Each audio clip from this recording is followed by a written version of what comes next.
Being recruited to a Power 5 conference, that's huge. But what if the future of your Power 5 conference is in question? This is Locked On Baylor. You are Locked On Baylor, your daily podcast on the Baylor Bears, part of the Locked On Podcast Network, your team every day. Happy Wednesday, everybody. Welcome into Locked On Baylor. I'm Drake Toll from Sports Illustrated's Inside the Bears. That is Brian Smith, the Locked On podcast recruiting expert. Thank you for making Locked On Baylor your first listen every single day. Brian, hopping right into it. Pac-12, Big 12. There's been drama for well over a year now with these two conferences. I do, okay, you know what, Brian? Let's peel the curtain back a little bit. I'm doing a little college summer league baseball up here in Alaska, right? And one of the conversations that's very prevalent with these players is, oh, we're facing a high-level D1 pitcher today, right? So to me, obviously it matters if a kid goes Power 5 or not. Do you feel a recruiting effect on the drama that's going on between the Pac-12 and the Big 12 right now? It's going to impact some of the kids because they want to know where the hell they're going to be playing their games at. How could it not? I mean, like, think about this. I grew up following Notre Dame, so anything USC does is important. Well, they're jumping to the Big Ten. That is weird. You know what I mean? Any school that's impacted by this is going to be somebody they played in the conference or they're not going to play anymore. Everything changes. So, yeah, it matters. Like kids in LA, like just for them as an example, do they really want to travel to see games in Minnesota and Ohio? No. So, yeah, it matters, and it's going to impact a lot of different schools in a lot of different ways. When you talk about conference allegiance, there are players who are in high school that want to play in the Big Ten, that want to play in the SEC. That's huge. Those monikers are massive. Does the Big 12 have a brand like that right now? No, not even close. And that's reality. The lack of defense in that conference has been laughed at for a long time. I live in Florida, and people down here do not respect the Big 12. They don't. And that's something they're going to have to fix on the field. And it's bizarre to me because the state of Texas, you think about blue collar, tough, hard-nosed football. Well, now it's wide open, throw the ball everywhere, and there's not a lot of defense. So it's kind of interesting that you see that, but that's the moniker. And the state of Texas still got a lot of talent, but a lot of it's leaving.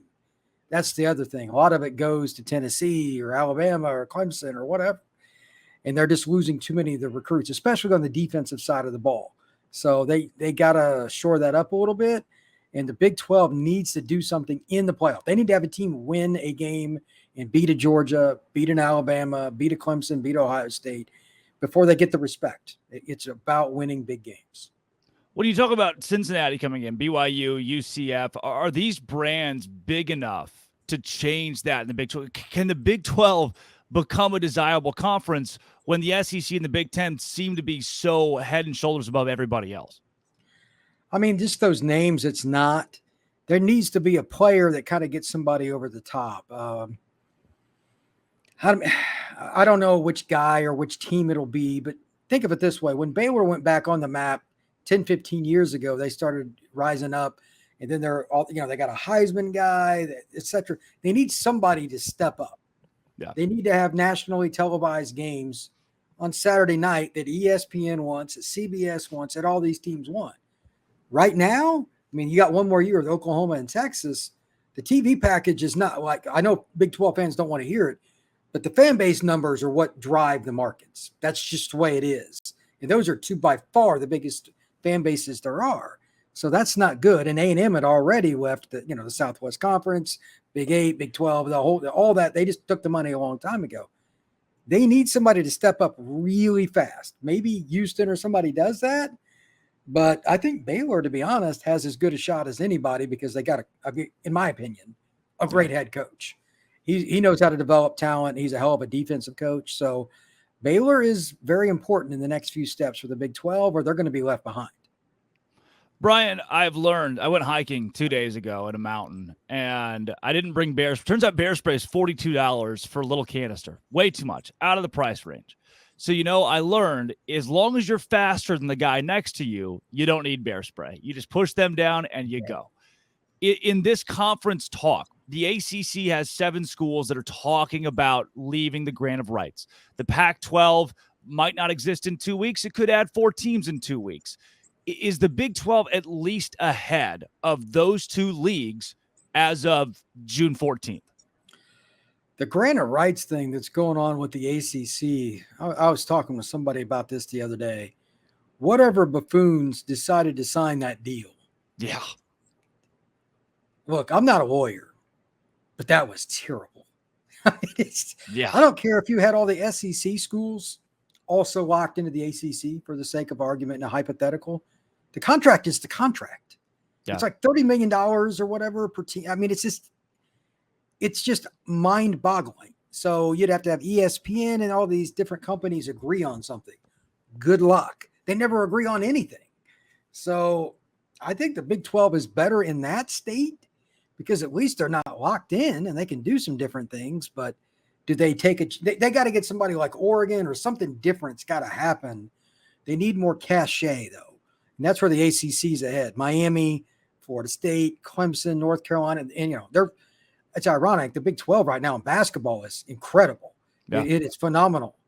And it doesn't probably get enough credit, but football is still what drives the financial engine of every conference. It's just the way it is because, the numbers in the stadiums and all the donations that come from boosters is usually football driven. So again, which team is it going to be? And Baylor's a possibility that helps change that to make it grant of rights or not. The Big 12 needs to be ahead. They need to at least be third. Let's look at it that way, because if they're going to get Oregon or anybody else to join, I'm sure you've probably talked about Colorado at some point. To me, Colorado, I think, is better fit for Big 12 than it is for the Pac-12, but that's just me. They need to get a few of these schools back in to broaden their television markets and to get more cachet. So they need to do it soon too. Yeah, or again, they could be left behind. Yeah. Brian, before we jump into Baylor's 2024 class and what that looks like moving forward in recruiting, when it comes to the Pac-12 and their fall apart, right? We're talking about what if the Big 12 adds the Oregons and the Washingtons of college football here, even Colorado and the way they've recruited. Are you getting any sense from these high school kids that plays into this? To me, it seems like the Big Ten and the SEC have such a head start that we are closer to a 2-conference power mega. Everybody wants to play there rather than the Big 12, even with Washington and Oregon being sustainable past the Big Ten or the SEC. If they can get Oregon and or Washington, and Colorado is a possibility as well, things change because it changes the dynamics of where you recruit. Having access to California more would help all the schools in Texas. Having access to Seattle, having access to Salt Lake City, et cetera, you're just going across. That would be the one positive. But overall, right now, it's a dynasty for these other schools. And the money they're bringing in from these TV contracts, it's not like their dynasty is really going to change because facilities are going to stay high. The money to recruit is going to continue to be at an ultra high level. And then finally, it's coaching salaries. They can set the trend. So it's pretty difficult. Can't say it enough. They need something to go right. Maybe it'll happen this year where they can get somebody into the playoff. But if they don't get some kind of change, I don't think the additions they had with UCF, Houston, BYU, and Cincinnati are enough. It's not enough name brand recognition. They need somebody else to add it to the conference. Well, Brian, I've got the 24/7 rankings pulled up here. Baylor has the 53rd best class in college football next season, which not great. And I want to unpack that with you. But first, I got to tell my friends at home about my friends at Bird Dogs. I am wearing, right? So here's the wild thing. I was hiking 2 days ago, and I made a very conscious decision to wear shorts and a hoodie. Little did I know it would be snowing on the mountain, and there would be about 16 feet of snow in a snowpack that we were walking on, and I'm in shorts. But those shorts are Bird Dogs, and thanks to the built-in underwear, I was never cold. I felt comfortable. Bird Dogs actually sent us a couple pair of shorts, a little tumbler a while back, and they have been all that I can wear, even in Alaska, where today it is 48 degrees and raining. Bird dogs, stretchy. They're like khakis, but better. They don't look as weird as like cargo shorts. My mom asked if they were Lululemon, and they're not. They look like it, but they're not. They actually fit better. Bird dogs, they are. I can't show you on camera. I would have to stand up, but I'm wearing them right now. And right, if you get a pair of Bird dogs, Locked On College, promo code Locked On College, you get a tumbler, a free gift tumbler. Along with that, birddogs.com/Locked On College, a free tumbler. You don't want to miss the offer at Bird Dogs right now. Go get a pair and just trust me here. Bird Dogs, best shorts in America. You're going to love your pair of Bird Dogs when you go to birddogs.com/Locked On College. All right, Brian, the Baylor recruiting scene in 2024, they have 6 commits right now. None of them ranked in the top 400 at ESPN or 24/7. This, to me, is how we say not good. Where do you put this Baylor 2024 class? How do you unpack this? I was looking at it, and I'll be honest, I was surprised because roughly a year ago, I made the statement after they'd won the Big 12 that I'm like, okay, they're going to take another step now. And part of that is recruiting. They just haven't. Yeah. There's no political correct answer here. They have fallen in that regard. That doesn't mean that it's over for this class. And I also went back and looked at something. They took, according to 247, 13 kids out of the portal. Yeah. Well, that changes your 13 scholarships you can't use for high school kids. So maybe that's just their plan. I mean, certain schools are kind of going that route. Obviously, Southern Cal has went way over, and so is Colorado. But I was kind of thinking, especially being in the state of Texas, you would trend a little bit more towards the prep scene. It's as well coached a state as there is. There's a tremendous amount of talent. They just haven't hit it. But this is the next point that's more important. If you're going to take fewer numbers, okay, and you're going to go to the portal, you still need to get some of the local kids, and you need to beat Texas A&M, and Oklahoma for some of them. There's no shortcut there, especially for defensive guys. Dave is a defensive coach. They're not getting those kids on a consistent basis, even though they won the Big 12 recently. That makes no sense to me. So I need to see them get some more corners, some more D linemen, et cetera, that were elite players. And unless that happens, I'm going to be a little bit worried about their future. Brian, when you look at the class of 2024 for Baylor, again, it's all 3 stars across the board. Nate Bennett being the quarterback, too, the number 91 quarterback in the country, and didn't have a lot of Power 5 offers. Even just scanning these 6 guys in general, is this Power 5 talent, or is Baylor reaching on some of these players? I mean, it could be. I haven't went through all of their films, but the one thing I know Dave can do is evaluate. He got there in the first year, they were terrible, right? But in 1 year, a few guys go out, he brings in a few high school kids, a few transfers, et cetera, and they're in the Big 12 title game and they win it. So he understands roster management, but that doesn't mean these were his first picks either. I don't know, again, why that is. I'm a little bit befuddled by it, but Baylor needs an uptick.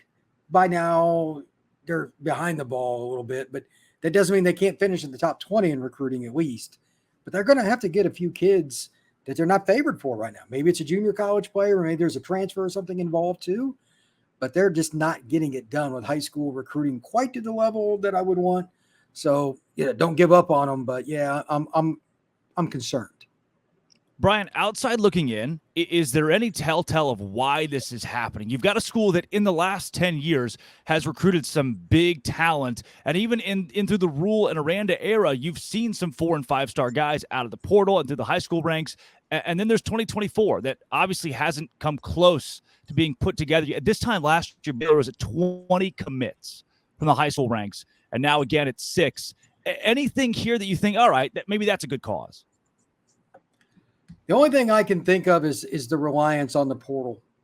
Other than that, I am clueless, because they had momentum and they were still pretty good last year. It wasn't like they were terrible or anything. Yeah. But what's the deal? Like, why would you be sitting at 6 and they don't have a big time player in that group, at least from a national perspective? Now, Dave and his staff may look at that differently. I'm not concerned about what 247 or ESPN think compared to Aranda and his staff.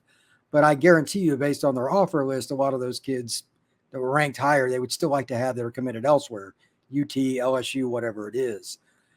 I don't know what it is, though, brother. Baylor's an hour and a half from Dallas. Yeah. It's in the middle of the state. They got recent tradition, as you noted, Dooley. And finally, they've got a coach that everybody's respected. So something has to give. They need to really go all in on the portal, or they need to get some more high school talent, maybe add a little JUCO talent too. But there's still 6 months until signing day. Let's keep that in mind. Brian, you talked about off the air before the show that there are a couple confusing parts of either Baylor's recruiting strategy or even what's been put together in 2024. What are those question marks that you have? With recruiting in general, like what are they going to do with their offense moving forward? How are they going to be able to score? Like if you look at let's look at the playoffs. Even Georgia last year gave up 40 points in the playoffs. Are you going to be able to recruit like Georgia? Probably not. But if you're trying to get to the playoff and that's the only thing really left after they won the Big 12 is, take that next step. How do you do that unless you recruit at a high level? And then offensively, they need more talent. Like quarterback, if you don't have big-time quarterback play, are you going anywhere? No. So I'm a little concerned about that for every school that's not like on Georgia and Alabama's level because you got to make up for it offensively. You just got to outscore them. Baylor needs something in that realm. And it's ironic because like the state of Texas with quarterbacks, holy cow, has it been unbelievable in the last 20 years. So maybe they can get over the hump there too. But like for you, like which guy would you say is Baylor's next great quarterback? Like, is there somebody on the roster that you feel comfortable with saying that? I don't, but you know them better. Take a shot if you want to throw something out there. Enlighten me. Right. And that was a conversation actually Monday's show. The same thing. It's look how many Baylor quarterbacks in the last decade have been really good at college football. I mean, Seth Russell and RG3 we talked about. Even Charlie Brewer is in the top 5 in a lot of Baylor career categories as a quarterback that was above serviceable 2019. They go to the Sugar Bowl, and Brewer was really solid that season. Gary Bohannon wins you a Big 12 championship. And who's left on the roster? There have been 7 or 8 quarterbacks that have left. Like Bohannon, as I mentioned, not going to finish his career at Baylor. He's at USF. Brewer, he left Baylor. And then you have Kyron Drones, who entered the transfer portal. And Austin Novosad goes to Oregon. And Zach Pyron goes to Georgia Tech. The list of quarterbacks that have left or committed and gone elsewhere is discouraging for sure. And is that, Brian, that segues well into the last segment here, is that mostly part of the prevalence of the transfer portal at this point? Are you seeing that out of a lot of programs, especially at the quarterback position where the turnover is there? No matter what you do at quarterback, you're going to have turnover. Kids are not going to sit the bench. It doesn't matter if it's Boston College, Northwestern, Baylor, UCLA. Kids leave. So that's part of it. The only thing you can do is recruit better and better and better every year. And whoever wins the job, well, so be it. And then when somebody leaves, you just replace them. There's nothing you can do about it. Kids are not going to sit the bench in an era where they can transfer and gain immediate eligibility because, quite frankly, most kids have a much higher opinion of their abilities than what they are really good at doing. So, I hear it all the time from guys and from parents, people bitching and moaning about playing time with their kid or whatever. Most of the guys just aren't as good as they think they are, and they certainly don't have the patience to wait it out to begin with. So that part is not Dave Aranda's fault. That's just part of being a college football coach, and his staff has to deal with it like everybody else. Brian, one of the weird things about the portal to me is how many talking heads around national media are all, something's got to happen. Something needs to be done. There's going to be a big change coming. Is there any weight to that? Is there any leg to stand on with the rumors of there will be a regulation soon? Well, it sounds pretty basic, but considering the following situation that doesn't matter if you follow traditional politics or not, it's in your life. Name one state that agrees with even another state on a basic law. Now try to get all 50 to do the same thing. Good luck with that. You know what I mean? It's like, how do you get regulation across all these states and conferences when you can't even get state A and state B to agree? It's almost impossible. So there's some regulation that just came out in Texas talking about all the NIL deals and they're trying to protect their schools from getting in trouble, even if they use inducements. Let's just call it what it is. Yeah. And the NCAA had their new president kind of called them out. It's going to get ugly because schools want an advantage. It's just what they want. So they want their schools to win. And if these governors don't sign off on that, they don't get reelected because these people did go to these schools too. It is complex. I don't know what you're going to do about the portal. The only problem I see is there's a lot of kids now that are trying to transfer more than once, and they're getting waivers and stuff like that to get out of sitting out. There's got to be some kind of consequence at some point.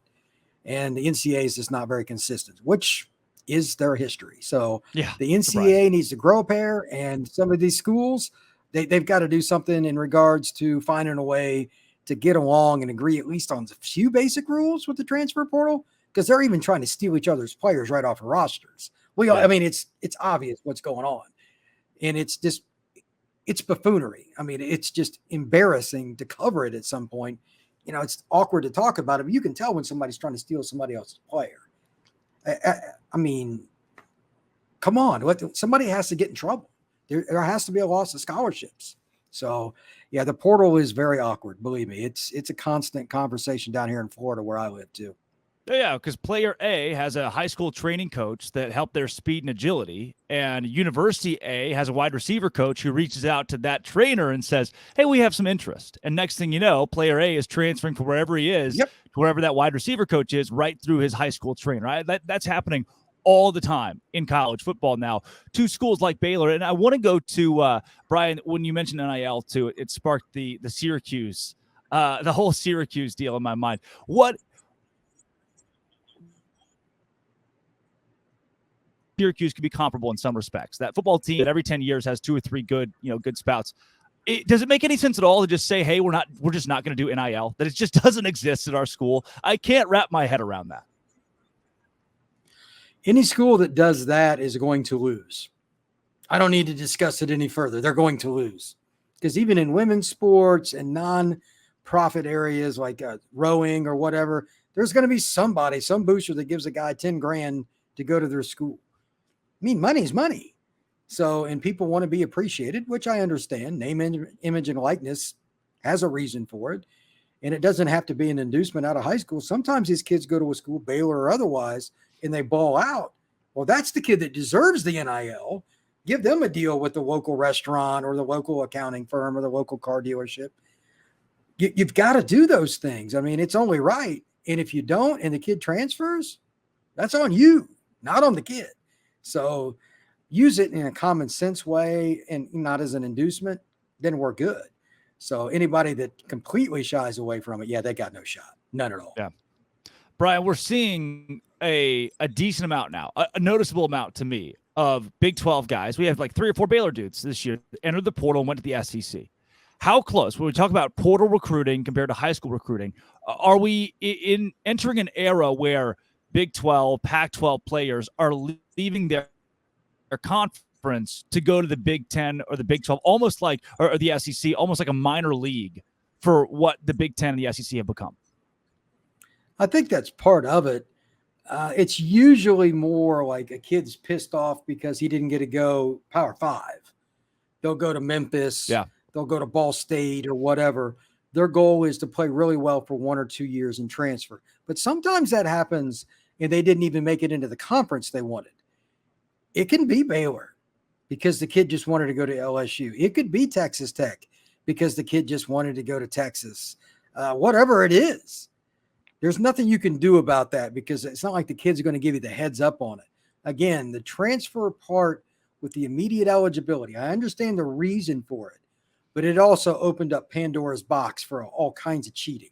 And the NCAA doesn't have the kahunas to slap somebody with probation because they're taking money out of their own cookie jar when they put Texas or Florida, whatever school you want to pick, for taking somebody off somebody else's roster.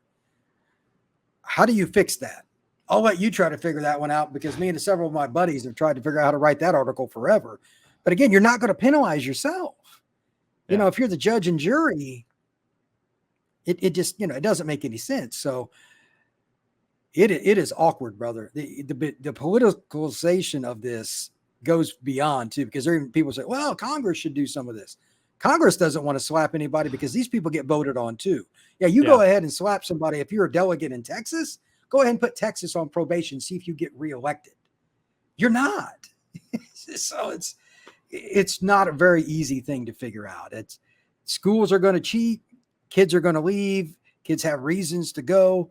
It is a big mess with the transfer portal. Well, Brian, we started with the Pac-12 and Big 12 drama and ended up getting philosophical about the transfer portal and the state of college athletics, all in a good day's work. Speaking of work, man, where can folks who are listening to you here in the Baylor realm for the first time, where can they find you? Yeah, I appreciate it. It's at FB Scout _Florida. I do live in the greater Orlando to Tampa area, right off I-4. Do a lot of different stuff all around the Southeast in particular. Do talk a little bit of football in the state of Texas from time to time. And in particular, this is the month, this is the time of year that is most important to me because all the official visits. You can find me on YouTube and on Instagram at the same handle at FB Scout _Florida. Well, for everybody else listening, thanks for making Locked On Baylor your first listen every single day. Our everydayers, welcome back, and we'll see you on Friday. Brian, thanks for joining the show today. Thank you, sir. I appreciate it. Yeah, absolutely. And folks, again, follow Brian at FB Scout _Florida. Come back on Friday. The Baylor quarterback situation, what does it look like? Sawyer Robertson, Blake Shapen, anybody else, Archie Martinez. Hell, I might throw a touchdown pass this season. All that and more on Friday's show. This has been, and always will be, Locked On Baylor.